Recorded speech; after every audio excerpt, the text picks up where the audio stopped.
Have you ever felt invisible in a room full of people?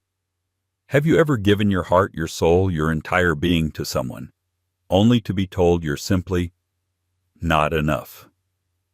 This isn't just a story.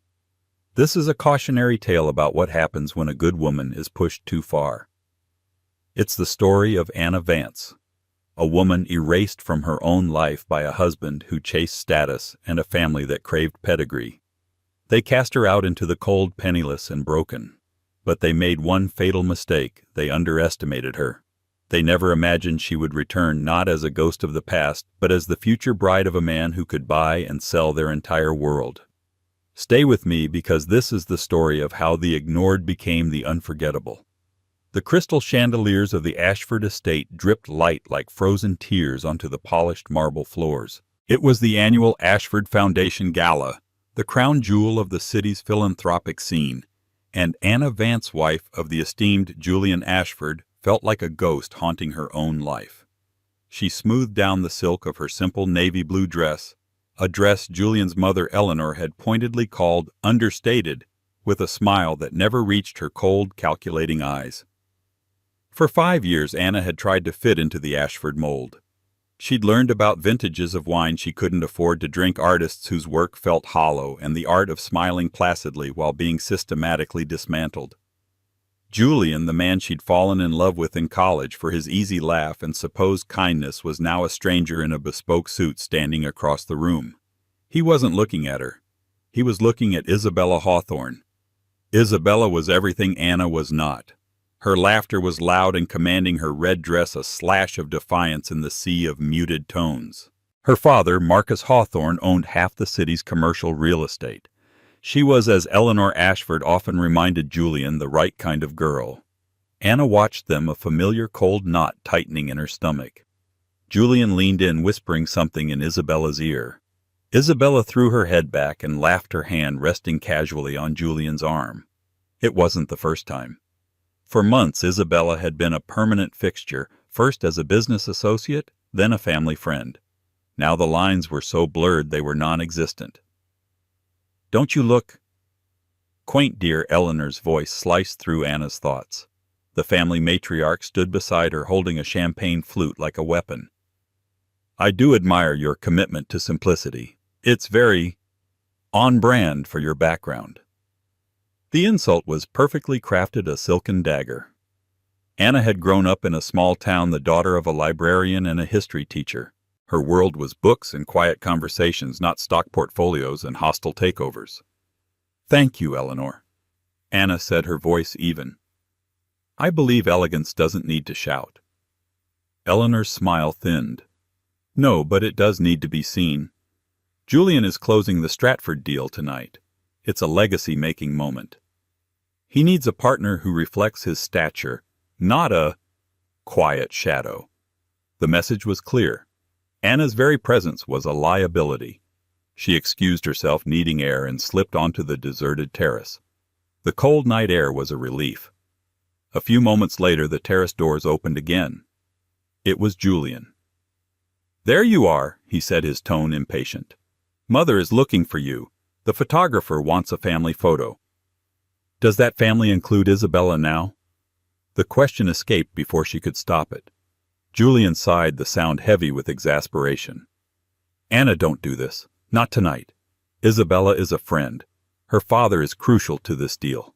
"And what am I? Julian, a placeholder until the deal is signed?" He ran a hand through his perfectly styled hair. He wouldn't meet her eyes. "You're my wife." He said the words, but they were hollow, stripped of all meaning. "Then act like it," she whispered, her voice cracking. "Look at me. Really look at me and tell me you still love me." He finally looked at her, and in his eyes she saw the devastating truth. It wasn't hatred or anger. It was worse. It was apathy. He saw her, but he didn't see her. She was a piece of furniture he'd forgotten was in the room. "It's not working anymore, Anna," he said, his voice low and final. "I've tried. We've tried. We're just from different worlds." That was the line his mother had fed him for years. He was finally using it himself. The rest of the night was a blur. The fake smiles for the camera, the polite applause for Julian's speech, the way Isabella stood just a little too close to him on the stage. Anna felt like she was watching a movie of her life, and she was no longer the main character. 2 days later, the divorce papers arrived. They were delivered by a courier, cold and impersonal. Julian didn't even have the courage to face her. The terms were brutally efficient. She was to vacate the house within the week. The prenuptial agreement she'd signed without a second thought years ago was ironclad. She would receive a one-time payment of $50,000 a pittance, an insult designed to send her back to the obscurity from which she came. She was to take only her personal belongings. As she packed her life into 2 suitcases, she walked past the grand paintings and antique furniture. Her gaze fell on a small, dusty landscape painting in the guest room. It was a gift from her grandfather, an amateur artist, which she'd brought with her when she married. The Ashfords had deemed it worthless and banished it from the main living areas. It was hers. She took it off the wall. Her last act in the house was leaving her wedding ring on the pristine marble kitchen island. As she closed the heavy oak door behind her, the sound echoed with finality. She was no longer Mrs. Ashford.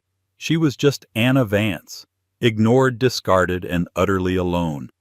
The city skyline loomed indifferent to her pain. They thought they had erased her.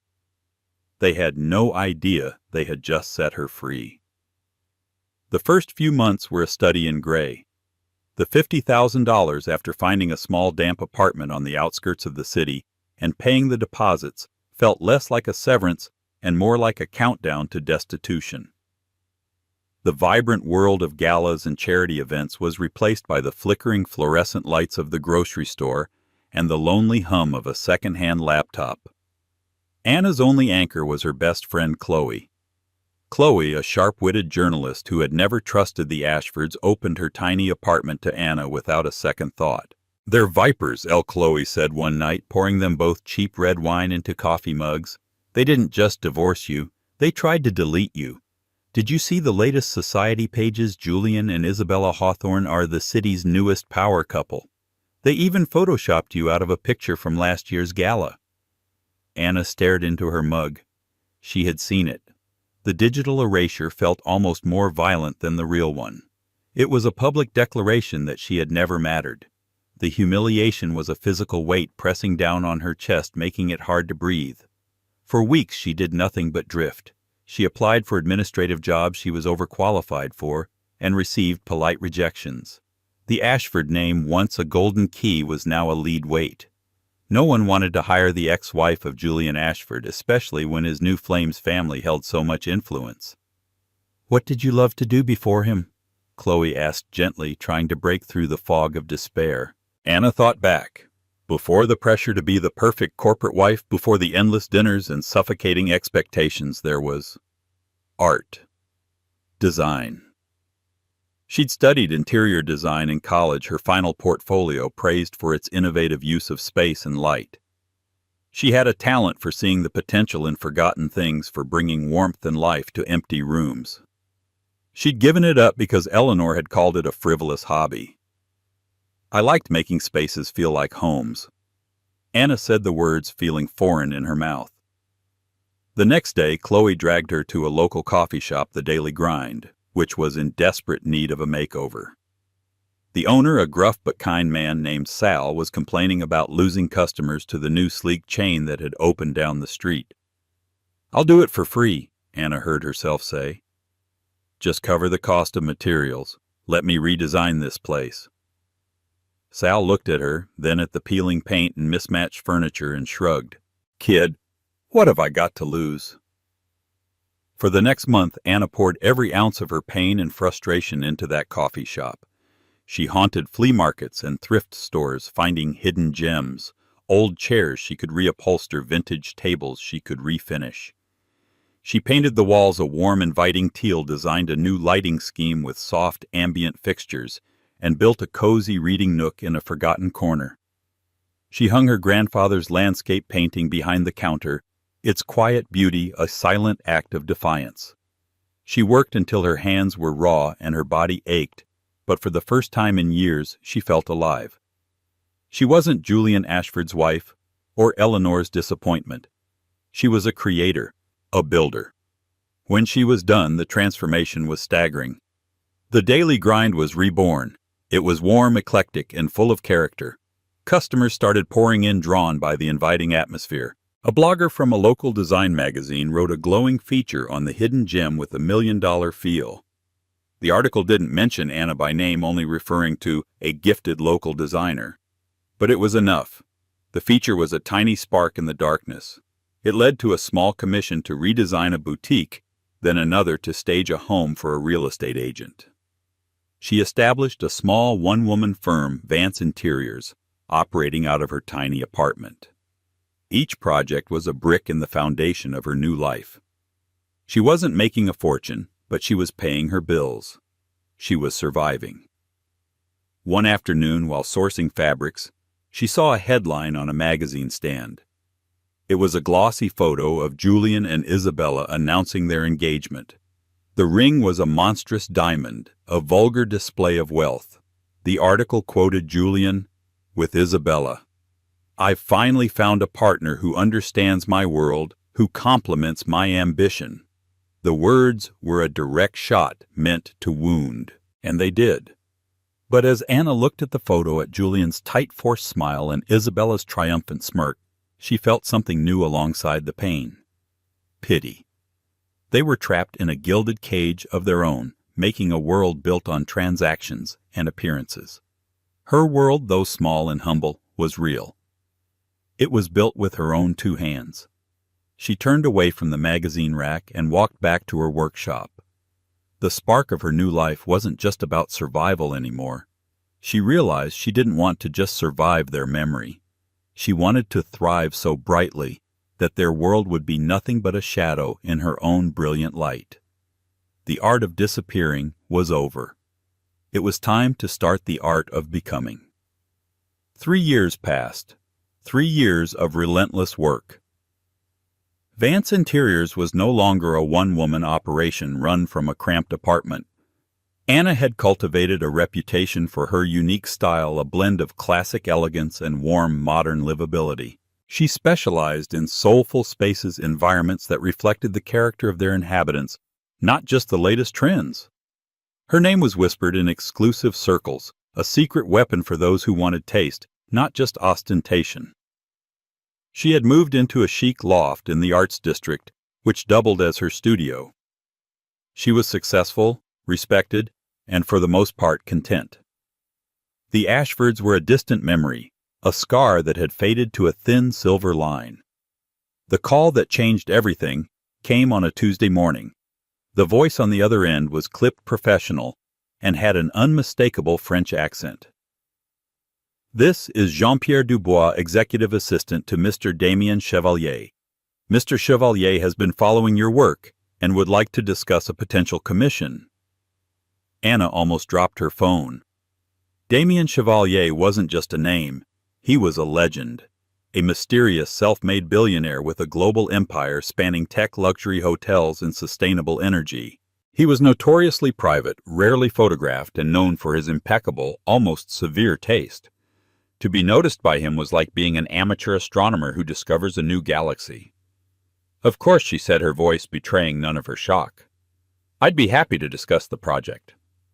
The meeting was set for the following week at the Chevalier Group's headquarters, a sleek, imposing skyscraper that pierced the clouds. The penthouse suite where Chevalier lived was the subject of the commission.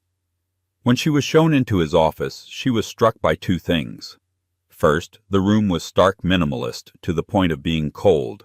It was a space designed for function, not comfort. Second, the man behind the vast obsidian desk was not what she expected. He was younger, perhaps in his late 30s, with intense dark eyes that seemed to see right through you. He had an air of quiet power, a stillness that was more intimidating than any display of aggression. He was dressed in a simple, perfectly tailored dark suit, no tie. "Ms. Vance, Damien Chevalier," said his voice a low baritone. He gestured to the chair opposite him. "Thank you for coming." He didn't waste time with small talk. "I've seen your work. The redesign of the Artesian Hotel's lobby, the restoration of the old public library. You don't just decorate, you interpret, You find the story of a space. Anna was taken aback by his knowledge of her portfolio. That's what I aim to do, Mr. Chevalier. My home, he said, gesturing vaguely towards the ceiling, is efficient. It is secure. It is sterile. It is a place I reside, not a place I live. I purchased it complete with the furnishings. It has no story, or rather it has a story I did not write. He paused, his gaze unwavering. I want you to give it a soul. This was the commission of a lifetime. The budget was, Jean-Pierre had hinted, practically unlimited. But it was the challenge that excited her. To create a home for a man who seemed to have everything but that. For the next few weeks, Anna immersed herself in the project. But to design a home for Damien Chevalier, she needed to understand him. Their professional meetings began to blur into something more personal. He was fiercely intelligent with a dry, unexpected wit.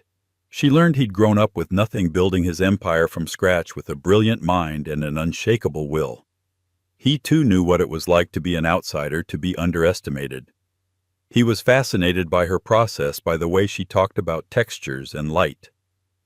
He would watch silent and observant as she sketched ideas or explained why a certain piece of reclaimed wood held more character than a polished slab of marble. One evening they were looking over fabric swatches in the cavernous, empty living room of the penthouse. "You're an artist," he stated, not as a compliment but as a fact. "I'm a designer," she corrected gently. "No," he insisted, his eyes meeting hers. "An artist sees what is not there and brings it into being. That is what you do." "Where did you learn to see the world this way?"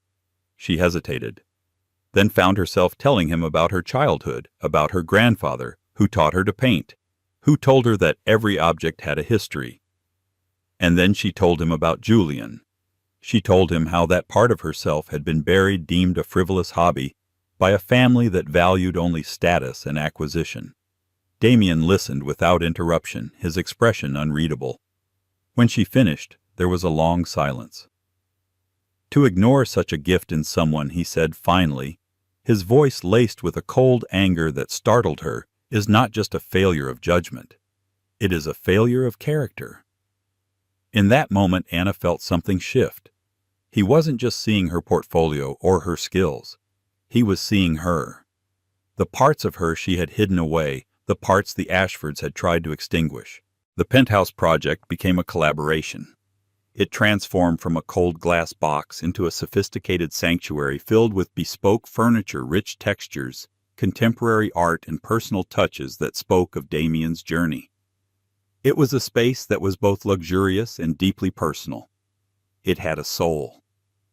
On the day she officially completed the project, Damien met her in the finished space. Sunlight streamed through the floor-to-ceiling windows, illuminating the warm wood and soft fabrics. "It's more than I could have imagined," he said, his gaze sweeping the room before settling on her. "Thank you, Anna." "It was a privilege, Damien," she said, a professional smile on her face. "My payment is being transferred to your account," he continued, walking closer. "But I find myself in a predicament. You have built me a home, a place I finally wish to spend time in. But a home is not meant to be enjoyed alone." Her heart began to beat a little faster. "I am returning to your old city for a few months," he said, his voice dropping slightly. "The Chevalier Group is launching a major philanthropic initiative there. There will be a gala to announce it. It's the kind of event I typically detest. All posturing and false smiles." He paused, his dark eyes searching her face. "But I would find it far more tolerable if you would accompany me. As my guest." Anna's mind raced. Her old city. A gala. The world she had run from. The thought terrified her. But then she looked at Damien, at the quiet strength in his eyes, and the fear was replaced by something else. A thrill. A sense of poetic justice. "I'm not sure I'm ready to go back," she said honestly. "You were never the one who was unprepared, Anna," he said softly. "They were. Allow me to reintroduce you to them." He held out his hand. "Let them see the woman you've become." She looked at his outstretched hand, then back at his face. This wasn't just an invitation. It was a challenge. a chance to rewrite the ending to her own story. She placed her hand in his. "Okay, Damien, I'll go with you." The flight to her former home city on Damien's private jet was surreal.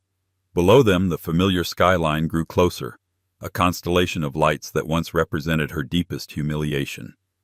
Now sitting across from Damien in the quiet, luxurious cabin, it felt different. It felt like a stage being set. During the flight, Damien wasn't just a client or a date, he was a strategist. "The Ashford family will be at this gala," he stated, looking up from a tablet displaying the event's guest list. Julian and his wife, Isabella Hawthorne Ashford, are on the host committee. Her father's company is a primary sponsor. Anna's stomach clenched. Of course they are. Their world is built on perception. Anna, Damien said, his tone analytical. Their power is derived from who they know, who acknowledges them. When we walk into that room, we are not just attending a party. We are making a statement. "And what statement is that?" she asked, her voice quiet.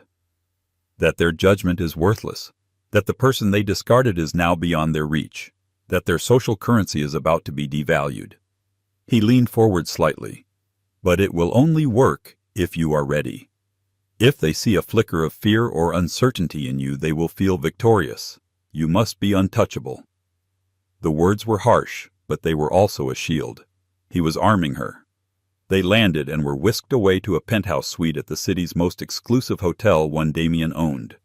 For the next few days, a quiet whirlwind of activity surrounded Anna.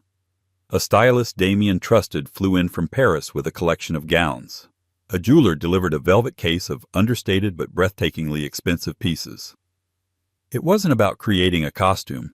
It was about finding an external expression for the woman she had become. She chose a gown of deep emerald green, a color that symbolized renewal and growth. It was elegant, powerful, and utterly sophisticated. With her hair styled in a chic modern updo and wearing a simple diamond necklace that rested at the collarbone, she looked in the mirror and saw a stranger she recognized.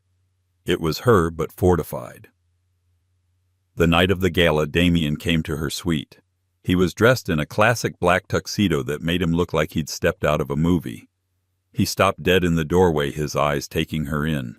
For the first time, she saw something beyond his usual stoic composure. He looked captivated. "Anna," he said, his voice a low murmur, "you are exquisite." He held out a small velvet box. Inside was not a piece of jewelry, but a single perfect gardenia fashioned into a corsage. "My mother loved gardenias," he said softly. She said they represented grace and strength. It was the most personal gesture he had ever made. She let him pin it to her dress, his fingers warm against the cool silk. In the car on the way to the Grand Metropolitan Hall, a silence fell between them. Damien and Anna began needing to voice the question that had been hovering for weeks. "Why are you doing all of this for me?" He turned to face her, the city lights sliding across his sharp features. "When I was 22, I developed a software algorithm that I knew would change data security. I took it to a major firm. The CEO, a man who inherited his position, looked at my worn-out shoes and cheap suit and dismissed my presentation in 5 minutes. He told me I didn't have the right background to play in his league. 2 years later, I sold my company to his biggest competitor for 9 figures and put his firm out of business." He paused. "I have a deep-seated intolerance for people who judge value based on pedigree instead of merit. The Ashfords, they are that CEO. What they did to you was not just cruel. It was an act of profound stupidity. This isn't just for you, Anna. It's for me, too. It's a matter of principle." His confession forged a new, deeper bond between them. This wasn't a fairy tale rescue. It was a partnership, an alliance. "There is one more thing," he said as the car slowed to a stop in front of the venue. "Tonight the press will be everywhere. They will ask questions. I would like your permission to give them an answer they will not forget." "What answer?" she asked, her curiosity piqued. "I would like to introduce you as my fiancé." Anna's breath hitched. She stared at him, searching his face for any hint of a joke. There was none. He was completely serious. "Damien, that's not—" "I know," he said calmly. "It would be for now an arrangement. a strategic move to provide you with an unassailable position. No one questions a fiancé. No one dares to gossip about the future Mrs. Chevalier. It would be a shield of solid gold. Of course, he added a flicker of something unreadable in his eyes if over time the arrangement were to become something more real. I would not be opposed. The proposition hung in the air between them. It was audacious. It was insane. It was also brilliant. To return not just as a successful designer on the arm of a powerful man, but as his chosen partner, his future wife. It was the ultimate checkmate. She thought of Eleanor's smug smile, of Julian's dismissive apathy, of Isabella's triumphant sneer. She thought of the cold, lonely nights and the struggle to rebuild. She looked at Damien, this formidable, brilliant man who saw her worth when no one else had. A man who was offering her not just his arm, but his name as a weapon and a shield. A strange, exhilarating sense of power surged through her. "The press will want to see a ring," she said, her voice steady.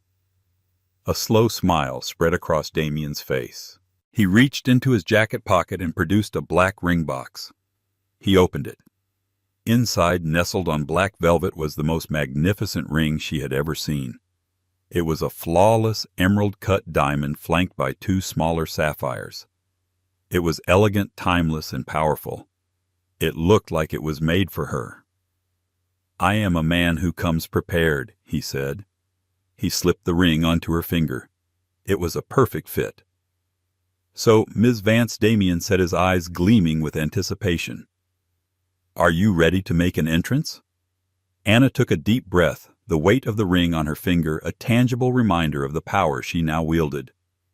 "Yes," she said, her voice clear and strong. "I am." The doors to the Grand Metropolitan Hall swung open. The sound of a string quartet and the low hum of hundreds of conversations washed over them. Light from the dozen chandeliers glinted off champagne flutes and sparkling jewels. For a moment it was exactly as Anna remembered a glittering predatory sea. But this time she wasn't drowning in it. She was walking on water. Their entrance did not go unnoticed. A ripple of silence spread from the doorway, a wave of whispers following in its wake.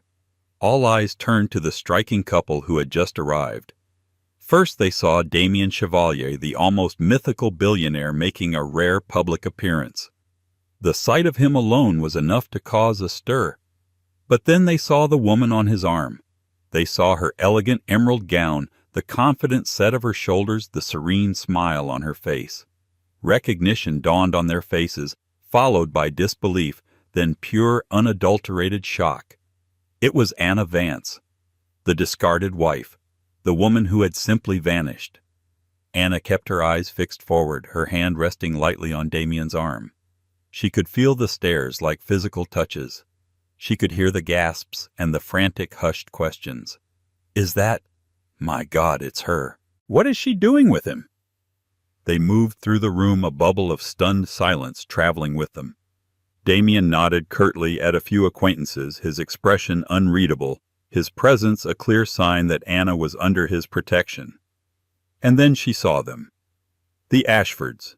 They were holding court near the grand staircase, Julian, Isabella, and Eleanor, a triumvirate of arrogance. Isabella was laughing her hand possessively on Julian's chest. Eleanor was surveying the room with the air of a queen surveying her subjects.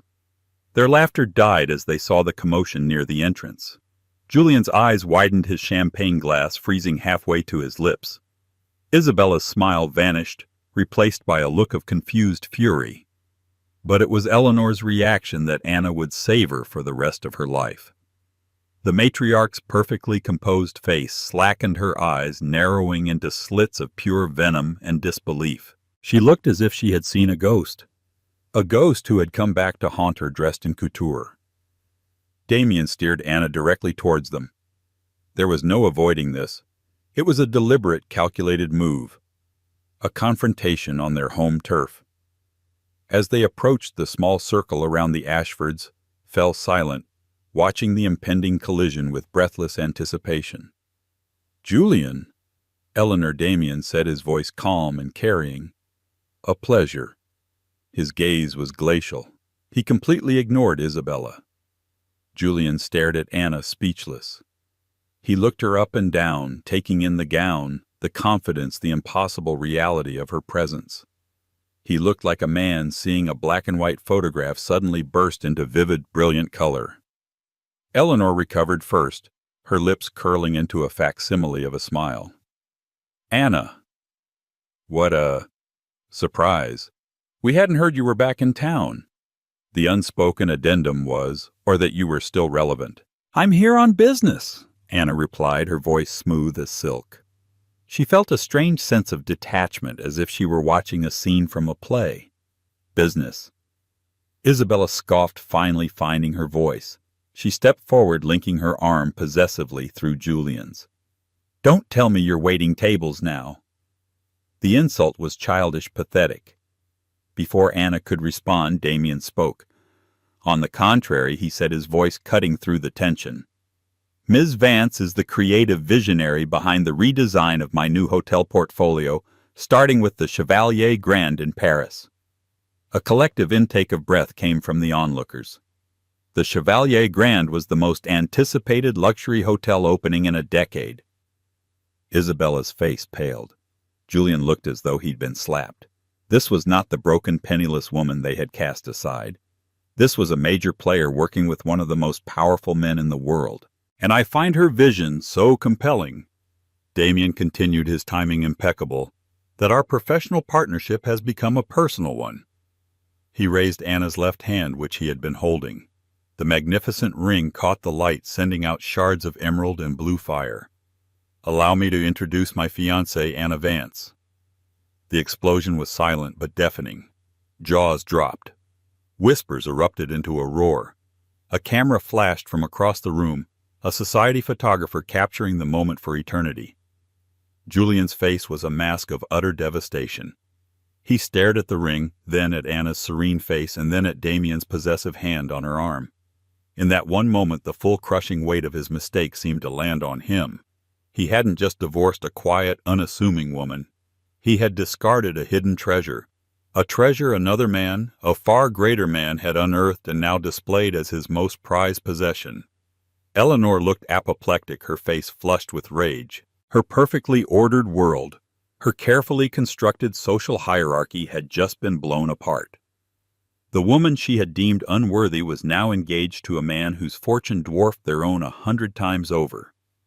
Anna hadn't just climbed the ladder, she had bought the entire building. Anna met Julian's gaze for a brief final moment. She saw regret. She saw shock. She saw the pathetic, dawning horror of a man who had traded a diamond for a piece of glass. She felt no triumph, no desire for revenge. She just felt nothing. He was a stranger, a footnote in a chapter of her life that was now firmly closed.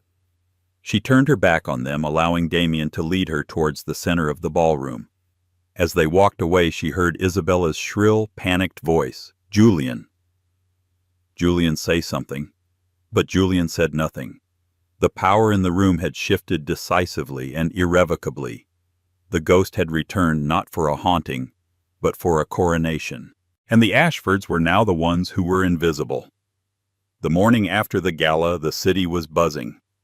The photo of Damien Chevalier presenting Anna's ring with the thunderstruck faces of Julian and Isabella in the background was on the front page of every society blog and newspaper. The headline read, "The Phoenix and the Prince Anna Vance's shocking return as Billionaire Chevalier's bride-to-be." The narrative was set. Anna was not the discarded ex. She was the triumphant heroine of a real-life fairy tale. For the Ashfords, the fallout was immediate and catastrophic. Their world, so reliant on image and influence, began to fracture. Julian arrived at his office at Ashford Investments to find his board of directors in a state of panic. Marcus Hawthorne, his father-in-law, was on a speakerphone, his voice booming with fury. "What in God's name happened last night, Julian? Do you have any idea what this looks like?" "Marcus, it was a shock to everyone," Julian began. "A shock. My daughter is a laughingstock. The Chevalier Group just announced they are launching a competitive bid for the Stratford waterfront project, the very deal our entire merger was based on. The deal you were supposed to be securing with my backing. Julian felt the blood drain from his face.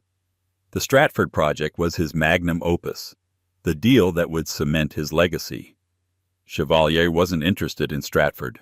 Well, he is now. Hawthorne roared. He's doing it to spite you. And with Anna Vance's design firm rumored to be the lead on the aesthetic and environmental planning, his bid is suddenly looking a lot more attractive to the city council. You didn't just lose a wife, you idiot. You created an enemy and you handed her a nuclear weapon named Damien Chevalier. The call ended. Julian sank into his leather chair, the weight of his father-in-law's words crushing him. He had always seen Anna as a soft, gentle presence, a background character in his ambitious life. He never once considered that she possessed strength, only that she lacked the hard, glittering edge he thought he needed. He had chosen Isabella for her connections, for the brute force of her family's wealth. Now Anna's connection dwarfed his 1,000 times over. The situation at home was even worse. Isabella was a tempest of rage and insecurity. "How could you let this happen?" she screamed, throwing a crystal vase against the wall of their sterile white apartment. "You told me she was nothing. A nobody from some pathetic little town. Now she's plastered everywhere with him I didn't know. Bella," Julian said, weary to his bones. "Don't you dare call me that," she shrieked. "Everyone is pitying me. Pitying me. They're all saying he upgraded and you downgraded." The word hung in the air, a poisoned dart that found its mark. It was the cruelest thing she could have said, because Julian knew in the deepest pit of his stomach that it was true. He looked around the apartment Isabella had decorated, all sharp angles, chrome, and cold marble. It was a showroom, not a home. He suddenly remembered the warmth Anna had brought to their old house, the small touches, the way she could make any room feel like a sanctuary. He had traded soul for status, and now he was losing both. His mother, Eleanor, was fighting a war on a different front. Her phone was ringing off the hook with calls from her society friends, their voices dripping with false sympathy that barely concealed their glee. Her reign as the city's social queen was over. She had been publicly humiliated by the very woman she had so ruthlessly ousted. In her world, there was no greater sin. Desperate, Julian did the unthinkable. He found out where Anna was staying and went to the hotel. He waited in the lobby for hours until he finally saw her walking in alone. "Anna," he called out, his voice hoarse. She turned, her expression calm, impassive. She was no longer the woman who would have flinched at his tone. "Julian, what are you doing here? I need to talk to you, please." He looked pathetic, a shell of the confident man he once was. "What he's doing? Chevalier, he's trying to ruin me. The Stratford deal. My company. Is that what you think this is about?" she asked, her voice devoid of emotion. "A corporate takeover. What else could it be? This is revenge. You're using him to get back at me." Anna almost laughed. The sheer arrogance of it, the way he still saw himself as the center of her universe. "You give yourself too much credit, Julian," she said, her voice cutting. "My life does not revolve around you. It hasn't for a very long time.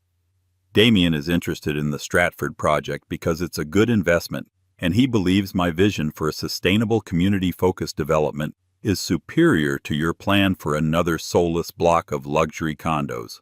I made a mistake, Anna." He stammered, his desperation palpable. "I was a fool. I was pressured by my mother, by everyone. Isabella, she's not you." "No, she's not," Anna agreed. "She is exactly who you chose. You chose ambition over love. You chose status over partnership. You chose a balance sheet over a soul. Those were your choices, Julian, not mine." He reached out, trying to touch her arm. "We can fix this. I can leave her. We can—" Anna pulled her arm back as if his touch were toxic. For the first time, a flicker of genuine anger showed in her eyes. "There is no we," she said, her voice dropping to a dangerous whisper. "You destroyed we. when you handed me divorce papers like I was a business transaction you were liquidating. You want to know the real tragedy, Julian? I would have stood by you through anything, failure, struggle, anything. The one thing I couldn't tolerate was being invisible. And now, she gave him a slow, deliberate look up and down. Now it is your turn to feel what that is like. She turned and walked towards the elevators, not once looking back.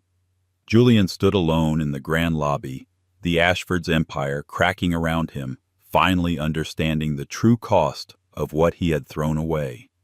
He had not just lost a wife, he had lost the best part of himself.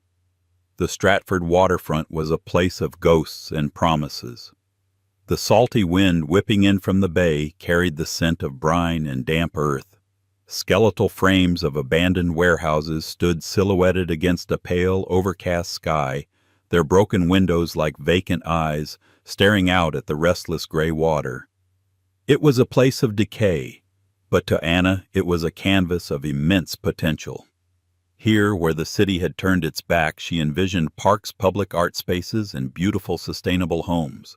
It was a project about reclamation, about seeing the beauty in what had been forgotten, a theme that resonated in the very marrow of her bones. She was discussing foundation logistics with her lead architect when a long, gleaming black town car, incongruous against the backdrop of rust and rubble, pulled to a stop.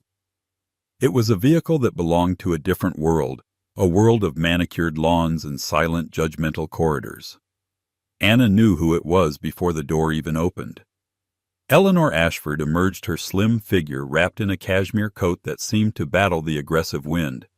She looked older, the strain of the past few weeks having etched fine lines around her eyes and mouth, but her posture was still ramrod straight, a fortress of defiant pride.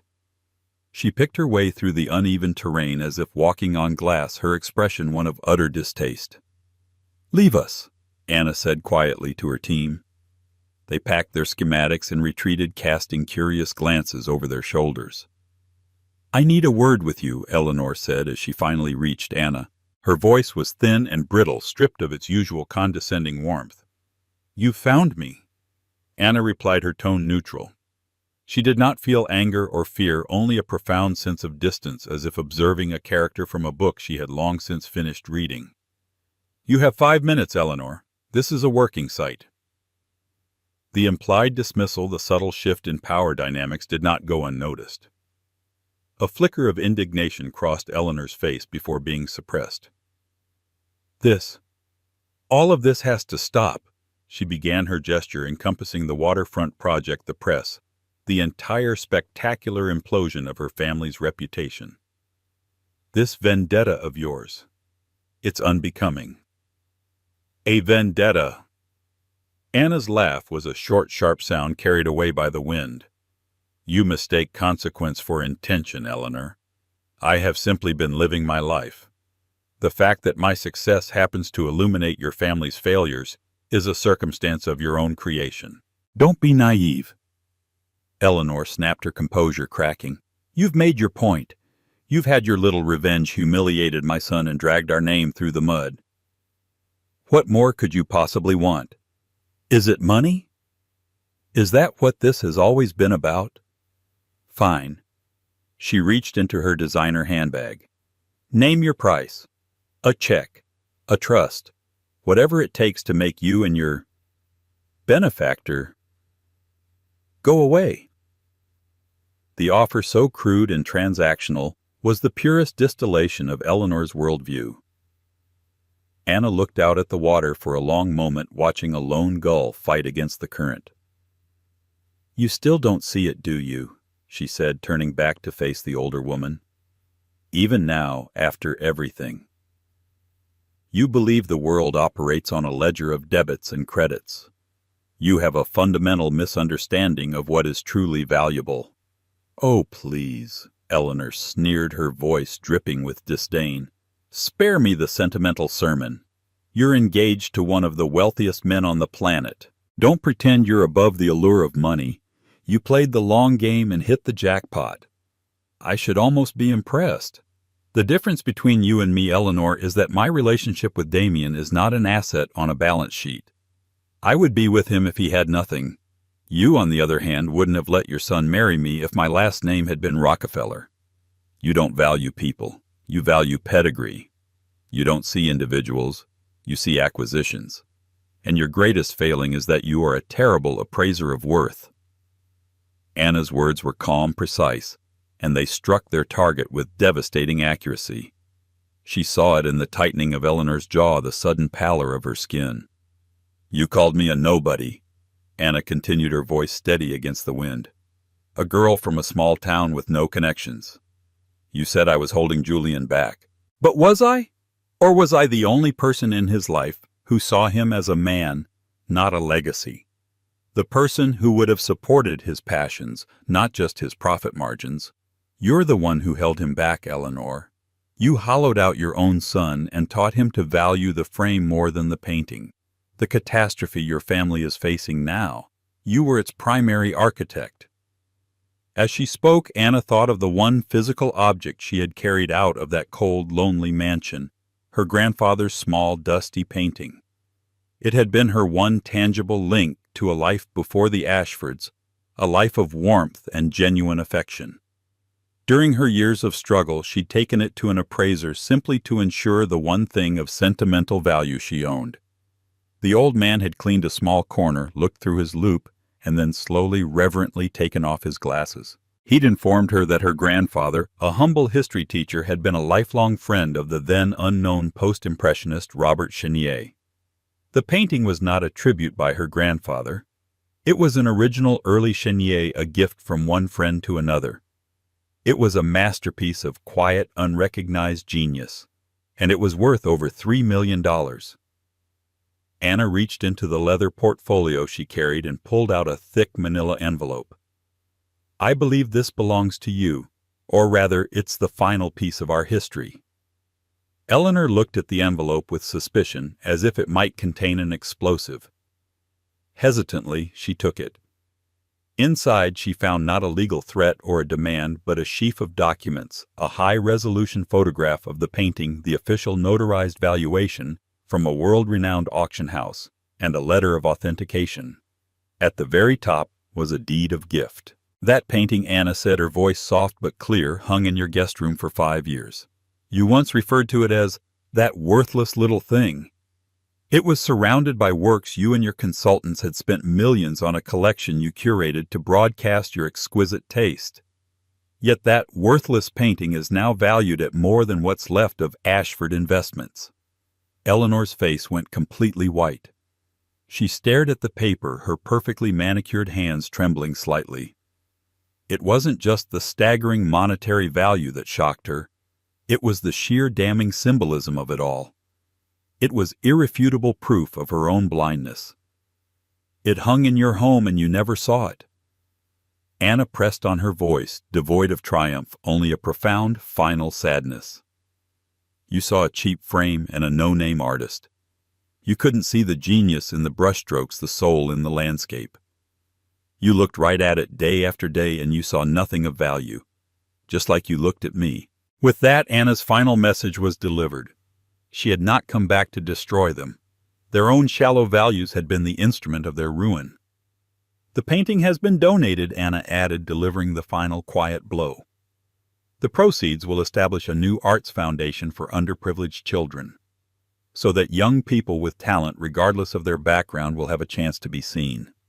She didn't need to say anything more. She had won. But it felt less like a victory and more like a closing statement. She left Eleanor Ashford standing alone on the windy, desolate waterfront, clutching a piece of paper that was the final receipt for her family's true bankruptcy, a bankruptcy of vision, of heart, and of soul. That evening, Anna stood with Damien on the balcony of the penthouse that was now their home.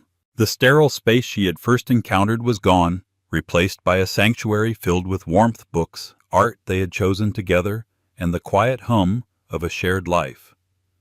She told him about the meeting with Eleanor. He listened, his arm wrapped securely around her, his presence a comforting, solid weight. "She saw you as a liability." Damien said, his voice a low murmur against her hair. "It's the fatal flaw of the arrogant. They cannot comprehend that their greatest assets are often the very things they overlook." He turned her to face him, his dark eyes filled with a love that was both fierce and tender. Our engagement, it started as a strategy. A shield of solid gold, she whispered, remembering his words in the car. Yes, he smiled. But it was a terrible strategy. Why, she asked, a playful light in her eyes. Because it implied there was ever a choice. From the moment I saw you command a room with your ideas, I knew. There was no arrangement, Anna. Not for me. It was always going to be you. Their fake engagement had seamlessly, effortlessly become the most real and profound truth of their lives. Their upcoming wedding would be the opposite of the Ashford Gala, a small private ceremony on the coast with only their closest friends. It would be a celebration not of a merger of fortunes, but of a meeting of souls. Anna leaned her head on his shoulder, looking out at the sprawling constellation of city lights below. The skyline no longer looked like an indifferent giant or a battlefield she had conquered. It looked like a map of her journey. She was not a trophy bride. She was not the product of a fairy tale. She was an architect of spaces, of businesses, and of her own incredible hard-won life. The woman who was once a ghost had finally inherited her own worth, and it was a fortune no one could ever take away. And so Anna's story isn't just about revenge. It's a powerful testament to the resilience of the human spirit. It's about finding your own worth when the world tells you that you have none. She didn't need a billionaire to save her. She saved herself first. Damien Chevalier wasn't her rescuer. He was the partner who arrived after she had already won her own war. Her victory wasn't just in returning to the top, but in redefining what the top meant for her. It wasn't about money or status, but about self-respect, passion, and the quiet, unshakable strength that comes from building a life on your own terms. If Anna's journey from being ignored to being unforgettable resonated with you, please show your support. Hit that like button, share this story with someone who needs to be reminded of their own strength, and subscribe for more stories of triumph and transformation. What was your favorite twist in her story? Let me know in the comments below. Thank you for listening. What happens when you're at the lowest point of your life, sitting in a sterile conference room, about to sign away the last decade of your life? Your ex-husband is across the table, his arm draped around his new younger wife, who is busy admiring her Audemars Piguet watch. He smirks as you sign the papers, telling you that you're a relic destined to be stuck in the past. You walk out into the rain, utterly defeated. Then your phone rings. It's a lawyer from Sullivan & Cromwell requesting your immediate presence. You think it's a mistake, but you go. And that's when you discover that while your ex was showing off his new watch, you were about to inherit an empire. The air in the conference room at Rothwell & Finch was the color of weak tea and smelled of expensive, soulless carpet cleaner. Amelia Hayes felt like a ghost haunting the scene of her own demise. For the past 6 months, her life had been a slow, agonizing bleed. Today was the cauterization. Across the vast, polished expanse of the mahogany table sat Ethan Davenport, the man who had once promised her forever, and had instead delivered a meticulously itemized spreadsheet of their shared assets, heavily weighted in his favor. He wasn't alone. Clinging to his arm was Chloe, his upgrade. Chloe was a symphony in beige. Her cashmere sweater, her tailored trousers, her impossibly high heels, all in slightly different shades of cream and tan. A palette that screamed effortless wealth. Her blonde hair was so artfully highlighted, it looked like spun gold, and on her wrist a rose gold. Audemars Piguet Royal Oak watch caught the dreary afternoon light. She wasn't looking at the legal documents. She was admiring the way the diamonds sparkled. Ethan, meanwhile, looked like he had been sculpted from the pages of a men's finance magazine. His Tom Ford suit fit him like a second skin, and he radiated the smug, unassailable confidence of a man who had just won. And he had. He had drained their joint accounts for a year to fund his secret life with Chloe, then used the best lawyers money could buy to ensure Amelia, with her university archivist's salary, would be crushed under the weight of legal fees if she dared to fight. Can we expedite this? Ethan asked, his voice a smooth baritone that Amelia now recognized as a performance. He gestured vaguely in her direction. Some of us have a 2 o'clock tea time at Winged Foot. Amelia's lawyer, a kindly but outgunned public interest attorney named Sarah, cleared her throat. We are simply waiting for Ms. Hayes to sign the final dissolution agreement, Mr. Davenport.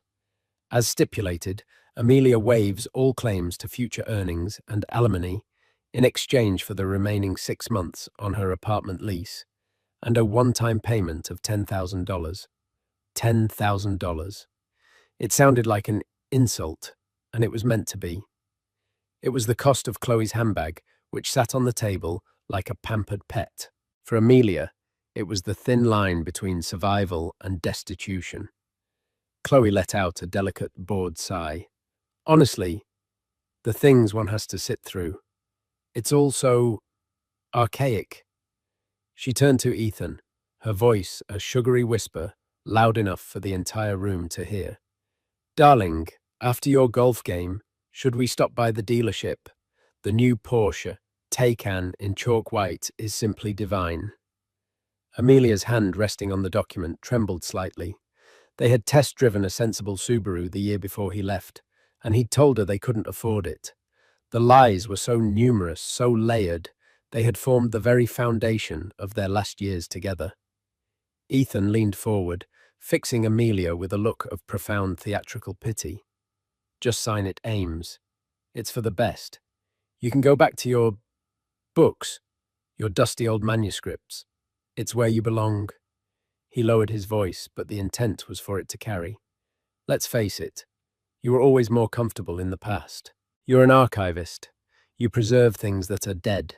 It's what you do. You were never built for the future for this world. The cruelty of it was breathtaking. He had taken the one thing she was passionate about, her love for history, for the stories and legacies left behind, and twisted it into a pathetic weakness. He was framing his betrayal not as his failure, but as her destiny. Chloe added the final, devastating flourish. She glanced at Amelia's simple navy blue dress, a dress she'd owned for 5 years, and then down at her own diamond watch. Some people are just vintage, I suppose, and not in a charming way. A hot, acidic rage clawed its way up Amelia's throat.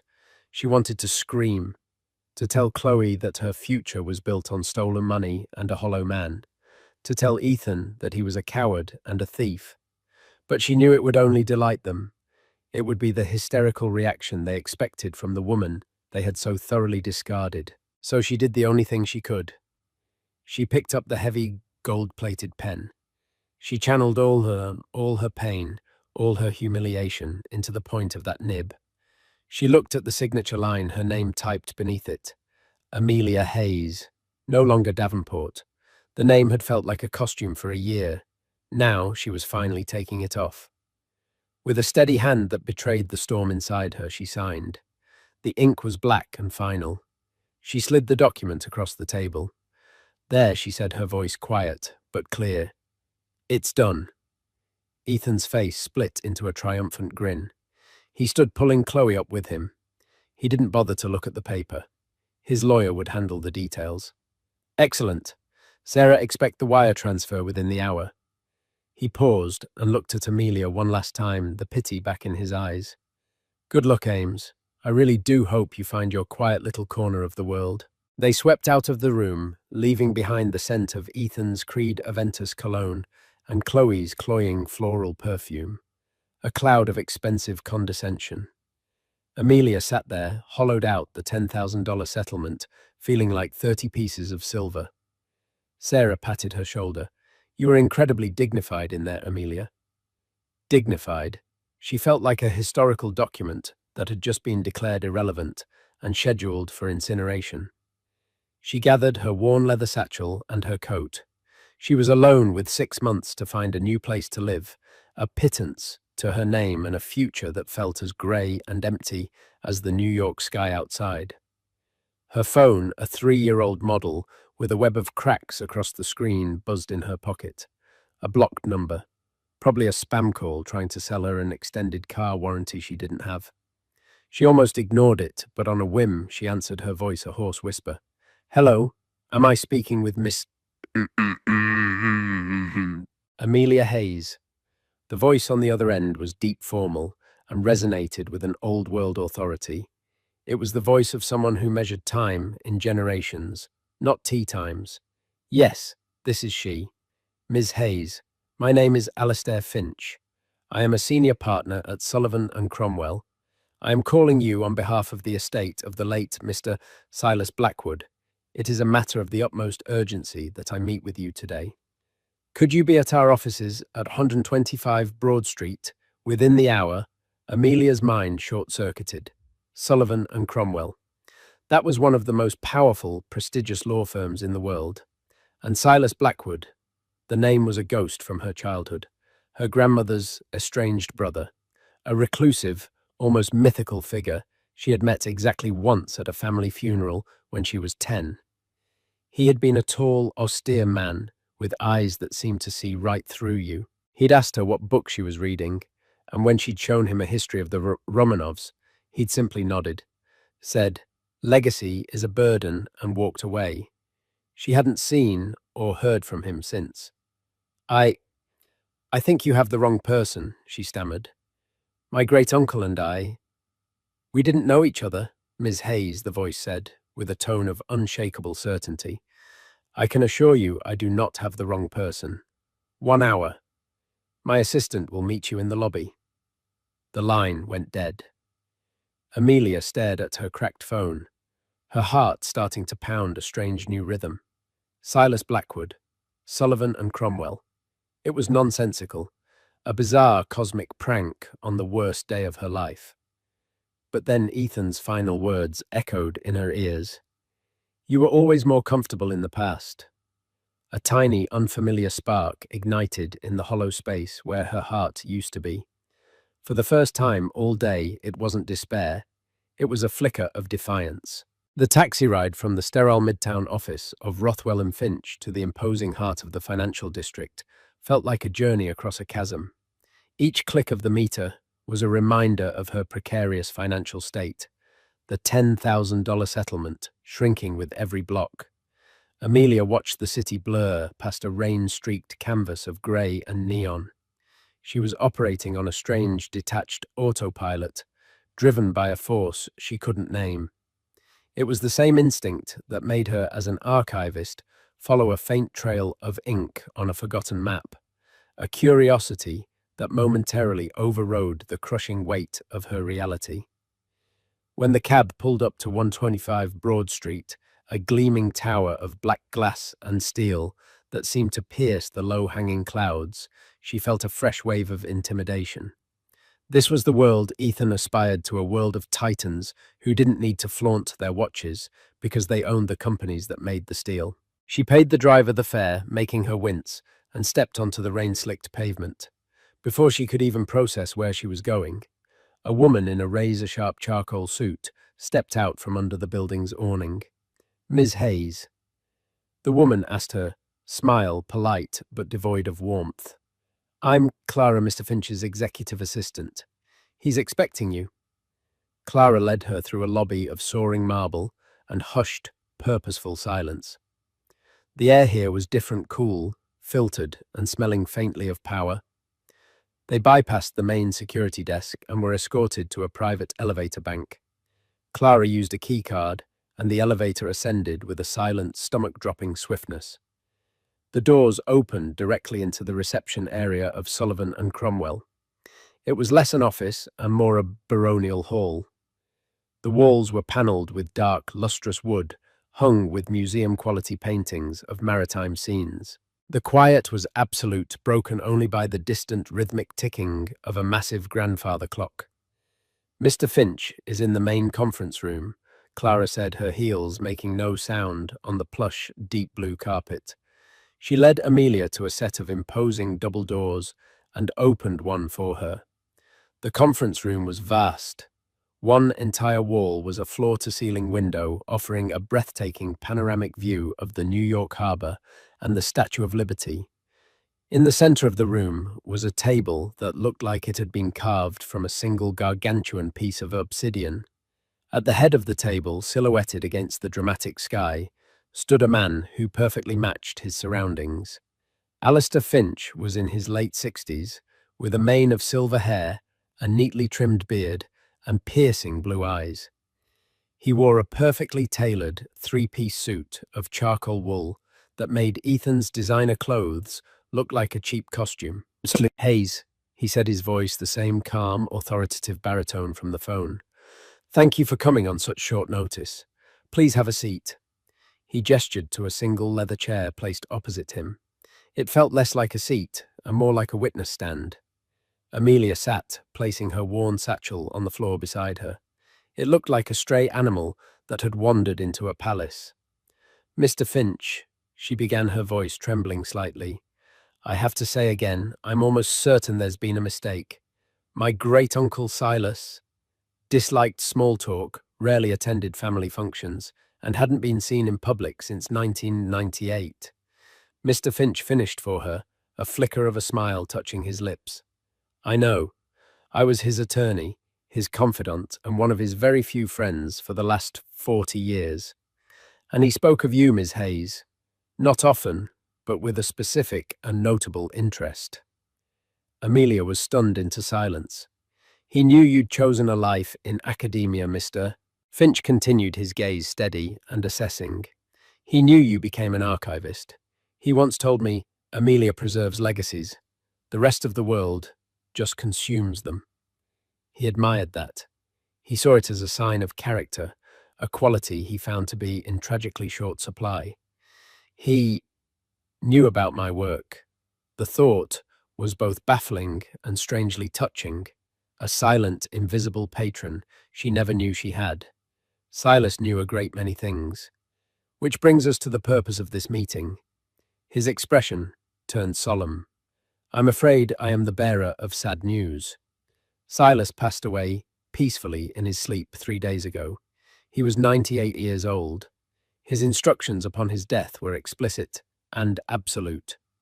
The first was to seal his estate from all outside inquiries. The second was to contact you. He reached for a thick leather-bound portfolio on the table and opened it. This is a certified copy of Silas Blackwood's final will and testament executed 6 months ago. Amelia's heart hammered against her ribs. This was real. This was happening. A dizzying image of Ethan and Chloe at their golf club laughing flashed through her mind. Did he leave me something? She asked, her voice a whisper. A small keepsake. An old book. A few $1,000s would be a life-altering miracle right now. Mr. Finch didn't answer directly. Instead, he looked at her with an intensity that seemed to penetrate her very thoughts. Ms. Hayes, to understand Silas, you must understand his life's work. He was the founder and sole owner of Ethelred Global. Amelia vaguely recognized the name. It was a massive, privately held conglomerate, a shadowy giant in the worlds of energy logistics and technology. They were notoriously secretive, never appearing in the flashy business magazines. Their power was quiet, foundational, and immense. Ethelred is not a public company, Mr. Finch explained. As such, its value is not subject to market whims. However, a recent internal audit places the conservative net worth of its holdings at approximately $75 billion. The number hung in the air, so vast and abstract, it seemed to suck all the oxygen from the room. Amelia felt lightheaded. She gripped the arms of the chair to steady herself. Mr. Finch continued his tone, never wavering. Silas had no children. His other relatives are distant cousins to whom he has left modest but generous trusts. He believed that inherited wealth without purpose was a corrupting plague. He wanted his empire, his legacy, to be stewarded, not just spent. He wanted someone with a sense of history of duty, someone who understood that the past must be preserved to build a worthwhile future. He slid a single sheet of heavy cream-colored paper across the polished table. It was a handwritten letter. The script was spidery, but forceful. Amelia, it began. If you are reading this, my account is closed. Do not mourn me. 98 years is more than enough. I met you only once, but I never forgot the girl reading about fallen empires while the rest of the family gossiped. I have followed your career from a great distance. You chose a noble, quiet, and unprofitable profession. You chose legacy over currency. For that, you have earned my respect and now my burden. Amelia looked up from the letter, her eyes wide with disbelief. Burden read the rest, Mr. Finch urged gently. Ethelred Global is a powerful beast, and it is surrounded by jackals who would tear it apart for scraps. I am not giving you a treasure chest, my dear. I am giving you a throne and a kingdom full of courtiers and assassins. They will see you as weak, an anomaly. They will test you. Do not let them. Your skills as an archivist are more valuable than any MBA. You know how to find the truth buried in mountains of paper. You know how to spot a forgery. And you know the value of a story that has endured. This company is my story. Do not let them erase it. He had signed it simply, Silas. Tears pricked at Amelia's eyes. This man she barely knew had seen more in her, understood more about her than the man she had shared a life with. Mr. Finch let the weight of the letter settle before he delivered the final, earth-shattering statement. Miss Hayes, Amelia, Silas Blackwood has named you the sole beneficiary of his entire estate. You are the new owner of Ethelred Global and all its assets, real and intellectual. You have inherited his fortune, his company, his legacy, his burden. The world tilted on its axis. The view of the harbour outside seemed to rush towards her and then recede. It was a dream, a hallucination brought on by grief and stress. No, she whispered, shaking her head. That's impossible. I have $10,000 to my name and 6 months before I'm homeless. I catalogue 19th century correspondence for a living, and that Mr. Finch said, his voice softening with the first hint of warmth, is precisely why he chose you. But there is a condition, a crucible, as he called it. Of course. There was always a catch. Silas knew the board of directors would try to devour you. He did not want you to simply liquidate the assets and retire. The will stipulates that for you to inherit the estate unconditionally, you must assume the role of chairwoman of the board of Ethelred Global. And you must hold that position successfully, fending off all challenges for 1 full calendar year. He leaned forward, his expression intense. If you are forced out by a vote of no confidence, or if you resign before the year is up, the entirety of the estate, every dollar, every patent, every building, will be dissolved and donated to the Global Heritage Fund. You will be left with nothing. Chairwoman, board of directors. It was a foreign language from a hostile planet. The sheer terror of it was paralyzing. But then an image seared itself into her mind. Ethan's condescending smirk, Chloe's dismissive glance at her watch, and his final cutting words. You're an archivist. You preserve things that are dead. A cold, unfamiliar fire began to burn in her veins. Silas hadn't seen her as an expert in things that were dead. He'd seen her as a guardian of things that lived on. She looked Alistair Finch directly in the eye, the tears in her own drying on her cheeks. Her voice, when she spoke, no longer held the tremor of a victim. It was the quiet, steady voice of an archivist who had just been handed the most important document of her life. When do I start? The hours that followed were a surreal fugue state. Alistair Finch, with the calm efficiency of a man accustomed to rearranging the tectonic plates of power, guided Amelia through the immediate vortex. He explained the corporate structure of Ethelred Global, a sprawling, labyrinthine entity with interests in everything from deep-sea logistics and satellite technology to sustainable agriculture and rare earth mineral rights. It was a silent empire, its influence felt everywhere, but its name spoken rarely. The board will be your primary challenge, Finch stated, his tone grim. They are led by the current CEO, Marcus Thorne. He was Silas's protege for 30 years. He is brilliant, ruthless, and he fully expected to be named the successor. He will not see you as the new owner. He will see you as an administrative error to be corrected. Amelia listened, absorbing the names and the stakes, her archivist's mind automatically creating a mental catalogue of threats and allies. Marcus Thorne went into a file marked hostile. Mr. Finch explained that a press release was a legal necessity. The news of Silas Blackwood's death was a secret known only to a handful of people, but it couldn't remain so. The announcement of his death, combined with the bombshell of his chosen heir, would send shockwaves through the financial world. You will become a public figure overnight, Amelia, he warned. Your life will be scrutinized. They will try to dig up anything they can to discredit you. From this moment on, your privacy is a memory. He arranged for a car to take her back to her apartment in Queens, not a taxi, but a black armor-plated Mercedes Maybach that moved through the city traffic with the silent, inexorable force of a shark. The driver, a stoic man named David, held the door for her as if she were a head of state. The ride was silent. Amelia stared out at the city, but she didn't see the familiar landmarks. She saw a chessboard, its pieces vast and terrifying, and she had just been placed in the position of the queen, vulnerable and all-powerful at once. When she arrived at her modest pre-war apartment building, the familiar comfort of its worn lobby felt alien.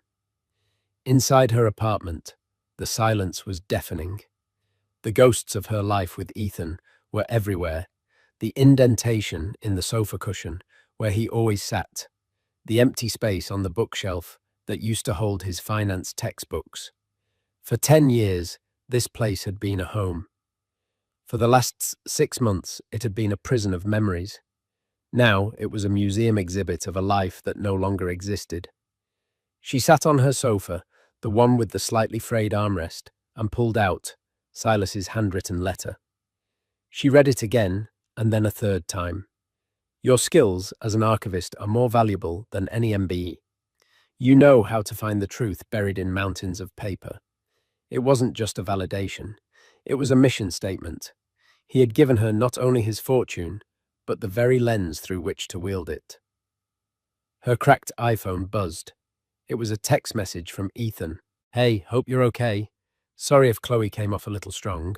She's just excited about our future. LMK, you got the wire transfer. Drink sometime. For old time's sake. The condescension was a physical force pressing down on her. The offer of drinks was a final pat on the head, a gesture of magnanimity from the victor to the vanquished. He wanted to ensure she would fade away quietly. She didn't reply. She held her finger down on his contact, and with a sense of profound finality, deleted it. The next morning, the earthquake struck. As instructed by Mr. Finch, Amelia had put her old phone on silent. He had provided her with a new encrypted device, along with a laptop and a secure login to the Ethelred Global Archives, a digital treasure trove of the company's history. At precisely 9:01 a.m., the financial world convulsed. The press release from Sullivan and Cromwell went live. Silas Blackwood, founder of Ethelred Global, dead at 90. Estate names University archivist Amelia Hayes as sole beneficiary and new chairwoman. Amelia's old phone began to vibrate on the coffee table. It didn't just buzz, it danced, skittering across the wood like a panicked insect. The screen lit up with a cascading waterfall of notifications from news apps, social media, and a flood of calls from numbers she didn't recognize. The first call she answered on her new phone was from her mother in Ohio, her voice a frantic squeak of disbelief. Amelia, is it true? The news? They're saying you... Oh, my lord, they're saying billions. Is this some kind of terrible joke? Amelia calmed her mother, promising to explain everything later. The second call was from her sister, a high school teacher in Chicago, who was just screaming with a mixture of shock and joyous laughter. Then a call came into her old phone from a number she still knew by heart. Ethan. She stared at the screen, her thumb hovering over the decline button. But a different instinct took over. the same instinct that had made her accept Mr. Finch's challenge. She needed to hear it. She needed to archive this moment. She answered, but said nothing, listening to the static on the line. Amelia. Amelia. Thank God. Are you seeing this? Is this real? It's on every terminal on the trading floor.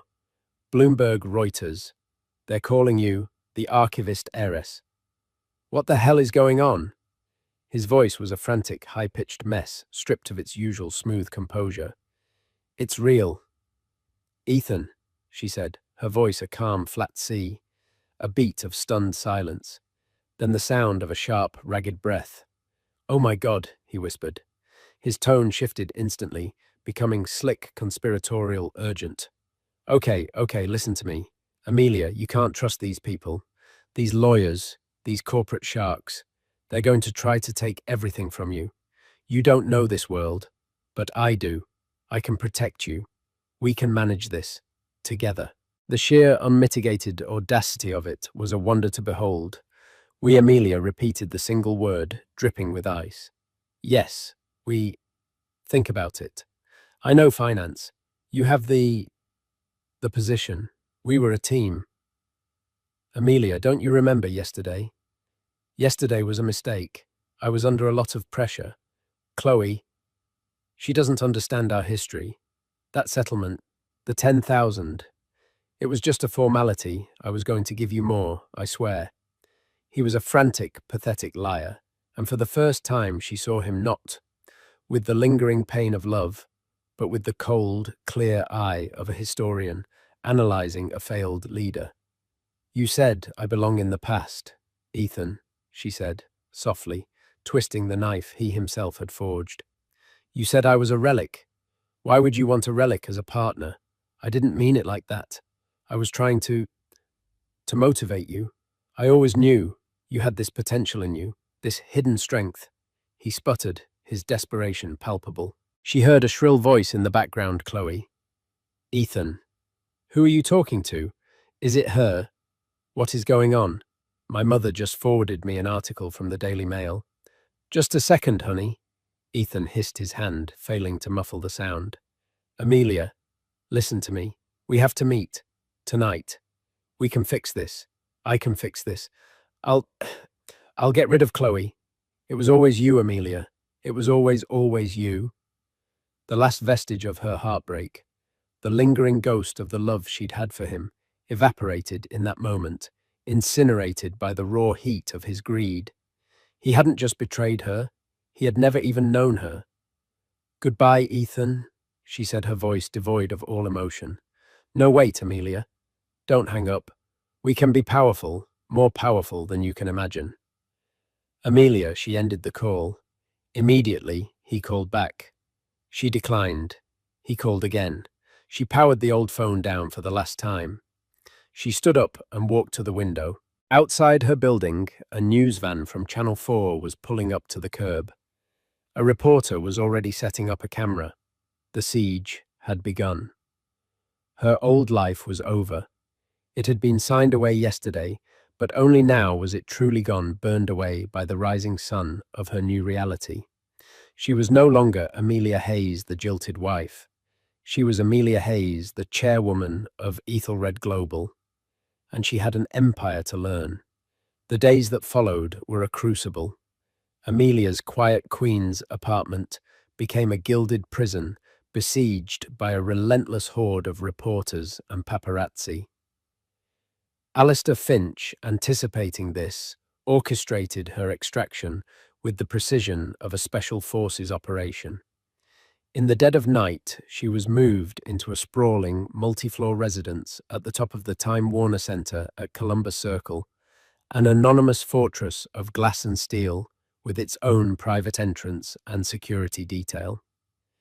The residence was a world away from her book-filled apartment. It was a minimalist masterpiece of marble glass and muted tones, with panoramic views of Central Park that felt more like a simulation than reality. It was beautiful, sterile and profoundly lonely.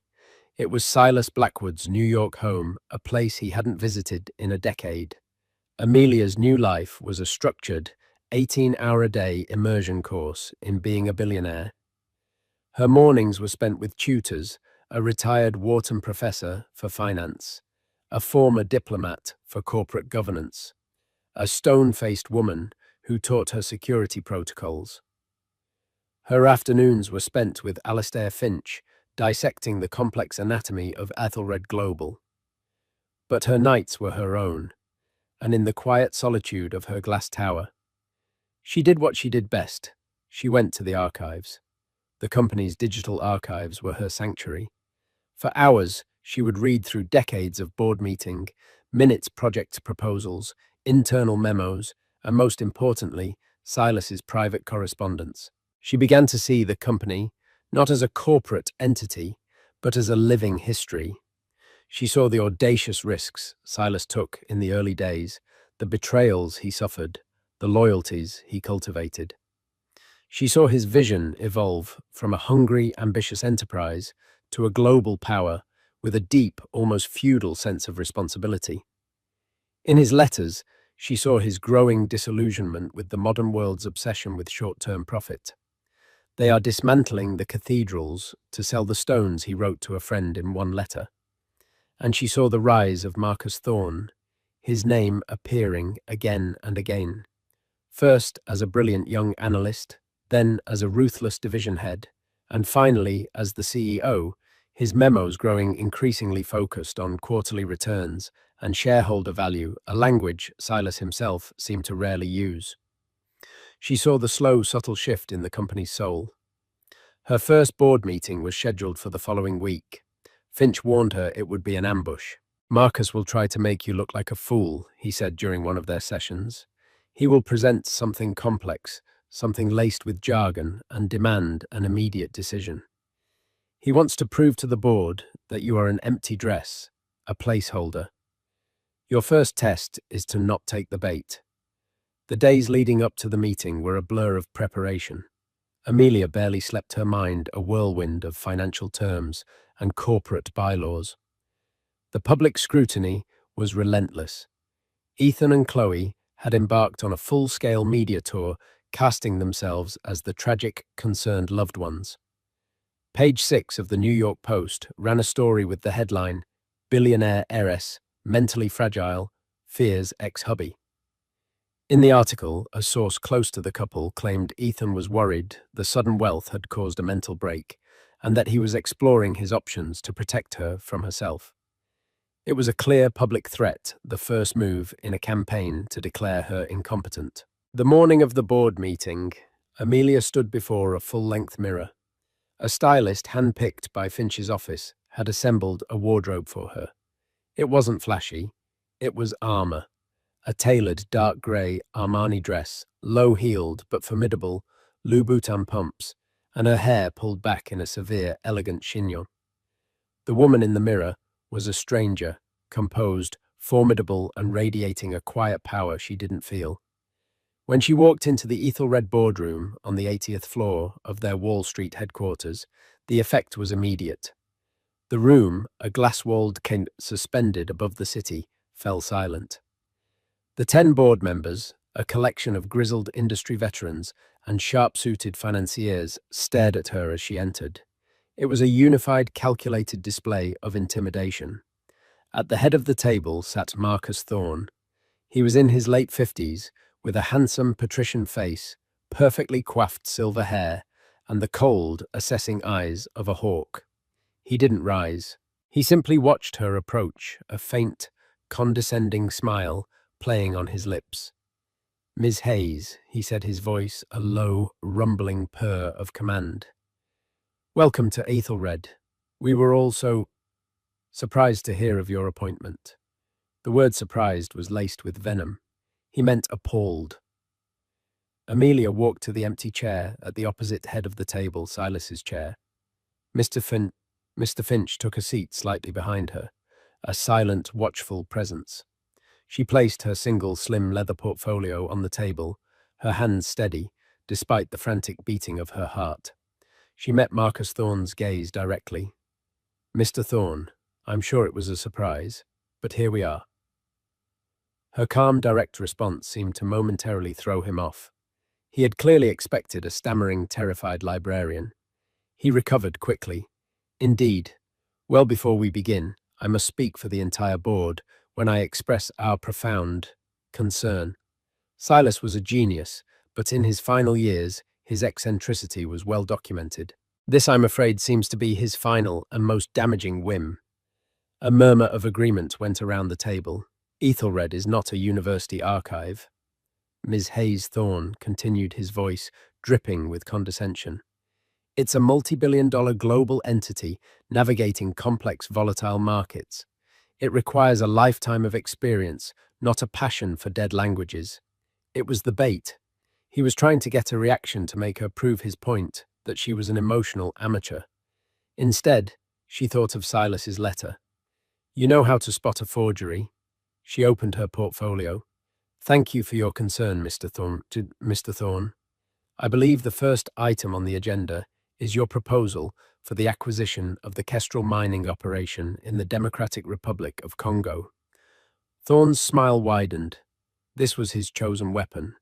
A complex, multi-layered deal involving a politically unstable region, labyrinthine mineral rights, and immense financial risk. It was the perfect trap. That's correct, he said smoothly. A $12 billion opportunity to corner the global cobalt market. A bold, decisive move that will guarantee our dominance for the next decade. He launched into a presentation filled with charts, projections, and impenetrable jargon. Amelia listened patiently. She didn't pretend to understand every financial nuance. But she had spent the last 2 nights in the archives, and she had searched for Kestrel. She found it mentioned in a series of memos from 15 years prior. And attached to those memos was a single scathing field report from a young geologist, a report that Thorne had clearly never read.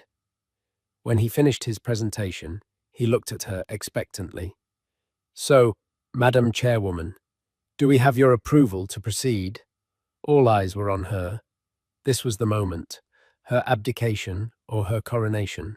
I have a question, Mr. Thorne. Amelia said, her voice quiet but carrying in the silent room. About the geological stability of the Eastern Concession. The initial survey from 2010 noted significant seismic volatility and a high water table, making deep-bore mining prohibitively dangerous and expensive. Has something changed? Thorne's confident expression faltered. He blinked, clearly blindsided. That was a preliminary survey. Our new data shows. I'm also curious about the political situation. Amelia continued, pressing her advantage. I read that the current Minister of Mines, Jean-Pierre Mbata, is the nephew of the general who led the 2015 coup in that province. A coup, I might add, that resulted in the nationalization of all foreign assets for 2 years. Is it wise to invest $12 billion in a country where our ownership is dependent on the whims of a single notoriously corrupt family? A wave of unease rippled around the table. These were risks the board members understood. Thorne had glossed over them, presenting the deal as a sure thing. Amelia delivered the final killing blow. But my biggest concern is this. She looked around the table. Silas Blackwood looked at this exact same deal 15 years ago. I found his notes on it in the archives last night. She paused for effect. He rejected it. His final comment on the proposal was a single sentence. Only a fool or a thief would build a palace on a fault line. The room was utterly silent. She had not used Thorne's language of profit and loss. She had used the language of the company's own history, the words of its founder as a weapon. She had shown them that she was not just the new chairwoman. She was the keeper of the company's memory, its conscience. Marcus Thorne's face was a mask of cold fury. He had been publicly humiliatingly outmaneuvered. Amelia looked at him, her expression unreadable. The Kestrel acquisition is denied. Now what is the next item on the agenda? She hadn't just survived, she had drawn first blood. The aftermath of the first board meeting was a quiet declaration of war. Marcus Thorne was too cunning to challenge Amelia directly again. Instead, he began a campaign of subtle sabotage, a death by 1,000 paper cuts. Crucial reports for meetings would arrive at her office minutes before they began, giving her no time for review. He instructed his division heads to overwhelm her with technical data, hoping to bury her in jargon. He became a master of passive aggression, praising her fresh perspective in meetings, while his allies on the board sighed and rolled their eyes. Simultaneously, the public war escalated. Ethan and Chloe were no longer just tabloid curiosities. They were professional victims. They hired a high-powered Hollywood publicist and began a carefully orchestrated media blitz. They gave a tearful primetime interview to Diane Sawyer, where Ethan, his face a mask of sorrow, spoke of the Amelia he once knew. She was this brilliant, gentle soul, he said, his voice thick with emotion. But this weight of responsibility, it's too much. I see her in these photos, and her eyes, they're like a stranger's. I'm not after the money. I just want the woman I love back from this corporate prison. Chloe, her hand resting on her barely perceptible baby bump, nodded sadly. We pray for her every night. The public narrative was insidious and effective. Amelia was painted as a cold, isolated figure, a tragic prisoner in a glass tower, while Ethan was the devoted ex-husband fighting to save her soul. It was a fairy tale in reverse, and the world was eating it up. The campaign was clearly designed to bolster their future legal claim that she was not mentally competent to manage her own affairs. Amelia felt the pressure closing in. The loneliness of her position was immense. She had no friends in this new world, only employees and adversaries. The board was a viper's nest of shifting allegiances, and Marcus Thorne was the serpent, charming them all. She knew she couldn't fight him on his terms. He was a master of corporate intrigue. She had to fight him on hers. Her only potential ally was a man she had only read about in the archives, Dr. Aris Thorne, Marcus's older, estranged cousin. Aris was the head of Ethelred's long-term research and development division, a semi-autonomous skunkworks that Silas had funded personally. Aris was a brilliant, eccentric scientist, responsible for some of the company's most important patents, but he was openly disdainful of the corporate culture Marcus had created. Silas's notes described Aris as the only man here who still looks at the stars. Amelia scheduled a meeting with him, not in the sterile boardroom, but at his labs in upstate New York. The facility was a stark contrast to the Wall Street headquarters.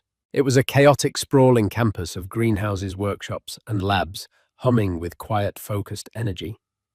Dr. Aris Thorne was a man in his 60s, with a wild mane of grey hair, a rumpled lab coat, and eyes that sparkled with fierce intelligence. He greeted her not with a handshake, but by showing her a prototype for a new water purification system powered by solar energy. Marcus thinks this is a waste of money, Aris said, his voice a gravelly boom. There's no quarterly profit in giving clean water to poor villages. He'd rather we invent a new flavor of soda. Silas funded this division for a reason, Amelia said, looking at the complex device. Aris's sharp eyes appraised her. So, the archivist has been reading. Tell me, what do you really want? Ms. Hayes, you've survived your first encounter with my cousin. Impressive, but he's a patient predator. He's circling you right now, waiting for you to bleed. I want to win, Amelia said simply. I want to honor Silas's legacy, not the version of it Marcus has created. But I can't do it alone. Marcus has the board. He has the system. I have a history book. History is a weapon, my dear Aris said, with a wry smile, if you know where to look. Marcus has one great weakness. He believes he is smarter than everyone else. He has become arrogant, and arrogant men leave tracks. He led her to his office, a cluttered space overflowing with books and blueprints. He pulled out a dusty box from a closet. These are Silas's old project files from the 80s and 90s, the hard copies. He never fully trusted the digital archives. He said paper has a memory that circuits forget. Marcus has no idea these still exist. If he's been cutting corners, if he's been hiding his mistakes, The evidence will be in here. It will be your ammunition. Amelia spent the next week in that dusty office, her hands covered in paper dust, feeling more at home than she had in months. She cross-referenced the physical files with the digital records, and slowly, a pattern of deception began to emerge. Marcus Thorne had a history of burying projects that were his idea, but had failed shifting the blame and the financial losses to other departments. More damningly, he had used shell corporations, a tactic she learned about from Silas's notes on his own early aggressive acquisitions, to purchase patents from struggling inventors and then sell them back to Ethelred at an immense markup. It was a sophisticated, long-running scheme of self-enrichment hidden beneath layers of corporate complexity. While she was gathering her ammunition against Marcus, she knew she had to deal with the public threat of Ethan. The constant media attacks were wearing on the board, making her look weak and unstable. She needed to end it. She instructed Alistair Finch to hire the most ruthless private investigation firm in the country. "I want to know everything about Ethan and Chloe," she said. "Where their money is coming from, their real histories. I want the truth. The kind of truth that doesn't get printed in page 6. The report came back a week later. It was a slim, devastating document. Ethan, deep in debt from funding his lifestyle with Chloe, had been engaging in insider trading, using information from his firm to make illegal profits. Chloe, whose real name was Chelsea O'Malley, from Ohio, had a history of attaching herself to wealthy men. The Audemars Piguet watch was a gift from a married real estate mogul she was seeing before Ethan. And the pregnancy. The due date made it clear the baby couldn't possibly be Ethan's. The final piece of the puzzle was a series of wire transfers. A shell corporation registered in the Cayman Islands had been making regular, large payments to Ethan. A shell corporation that Aris Thorne helped Amelia trace back to a slush fund controlled by Marcus Thorne himself. It all snapped into focus. Ethan wasn't just an opportunistic ex-husband. He was a paid operative. Marcus was financing Ethan's public smear campaign to provide air cover for his own eventual corporate coup. He was fighting a war on two fronts, and Amelia was the target. The cold rage that filled her was clarifying. They had all treated her like a character in a story they were writing. A tragic heiress, a fragile victim, an incompetent librarian. It was time for her to write her own ending. The perfect stage for the final act presented itself, the annual Met Gala. As a primary sponsor, Ethelred Global's table was a bastion of power, and Amelia knew her adversaries would be there. Marcus Thorne would be holding court, and he would certainly have arranged for Ethan and Chloe to attend a public display of their unholy alliance designed to humiliate her on the world stage. They expected her to be a fragile librarian, easily broken. They were about to meet the Empress. Amelia had spent the prior weeks gathering her ammunition. Dr. Aris Thorne had helped her unearth a paper trail of Marcus's 15-year scheme of embezzlement, using shell corporations to enrich himself at the company's expense. Simultaneously, the private investigators she'd hired had delivered a devastating file on Ethan and Chloe, detailing his insider trading and the sordid truth about Chloe's past, her fake pregnancy timeline, and the source of their funding, Marcus Thorne himself. The conspiracy was a neat, damning circle. On the night of the gala, Amelia transformed. She arrived in a gown of midnight blue velvet by Schiaparelli, severe and regal. Around her neck was the Blackwood diamond, a flawless 50-carat stone that radiated a cold blue fire. When she stepped onto the red carpet, the photographers, expecting a mousy archivist, were stunned into a frenzy. Inside, she found them exactly as she'd predicted, Marcus, Ethan, and Chloe, basking in the glow of feigned concern and real power. As she approached, a hush fell. Amelia Marcus boomed, projecting for the audience of onlookers. "So glad you came. Ethan and I were just discussing how worried we all are." Ethan stepped forward, his face a mask of sorrow. "Ames, you look tired. This is all too much for you." Amelia let the silence hang for a moment before she spoke, her voice cool and clear. That's touching, Ethan, and I'm so glad to see you both looking so well. That must be quite a generous stipend Marcus is paying you from his Cayman Islands account, the same one he uses to launder the money he's been embezzling from Ethelred for 15 years. A collective gasp rippled through the crowd. Marcus's face turned to stone. Amelia didn't pause. As for you, Ethan, she said, her voice dropping, but losing none of its edge, the CCC will be contacting your firm in the morning. Your friend at the hedge fund has already agreed to cooperate regarding your little insider trading scheme. Finally, she turned to Chloe, who was pale with shock. And Chelsea, she said, using her real name like a weapon, I do hope your actual baby daddy is prepared to foot your bills. Ethan's accounts are about to be frozen.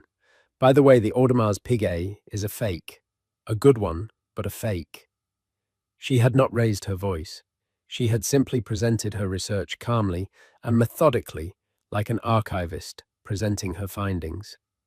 She turned and walked away, leaving a tableau of silent, stunned horror in her wake, their lives and lies utterly dismantled in the heart of New York society. At the top of the grand staircase, Alistair Finch was waiting. Checkmate, I believe, he said softly. The fallout was immediate and absolute. The morning after the gala, a ruined Marcus Thorne offered his resignation at an emergency board meeting. Amelia refused it. A resignation implies you have a choice, Marcus, she said, her voice cold steel. You don't. The board voted unanimously for his termination for cause, and as security escorted him from the room, his corrupt era ended. Days later, Ethan was indicted by the SEC, his public persona shattered alongside his finances. The year that followed was one of profound transformation. Amelia didn't just run Ethelred Global, she curated it. She steered the corporate giant toward purpose-driven profit launching, the Silas Blackwood Foundation for Historical Preservation, and fully funding Dr. Aris Thorne's Clean Water Initiative. She proved that integrity was not a liability, but Ethelred's greatest asset, earning the deep respect of a once skeptical financial world. A year and a day after her life was upended, she stood in the newly dedicated Silas Blackwood Reading Room at the New York Public Library. He would be so proud of you, Alistair Finch said quietly beside her. Amelia watched a young girl in a corner, completely absorbed in a history book, and understood her true inheritance. It was never the money, it was the strength she had discovered within herself. Ethan had called her an archivist of the dead, a relic stuck in the past. He was wrong. She was a guardian of legacy, using the wisdom of history to build an enduring future. Her work was just beginning. And so Amelia Hayes, the quiet archivist, became one of the most powerful people in the world. Her story is a powerful reminder that the skills we cultivate in the quiet moments of our lives, our passions, our knowledge, our integrity, can become our greatest weapons when we are tested. She didn't just get revenge, she redefined an entire empire, proving that true power isn't about being the loudest voice in the room, but the most prepared. What did you think of Amelia's epic takedown at the Met Gala? Was it the perfect revenge? And what do you think is the most important part of a person's legacy? Let me know your thoughts in the comments below. If you were inspired by Amelia's incredible journey from heartbreak to head of the board, please show your support by hitting that like button. It helps our channel bring more stories like this to you. And if you don't want to miss the next dramatic tale of vindication and triumph, be sure to smash that subscribe button and ring the notification bell. Share this story with anyone who has ever been underestimated.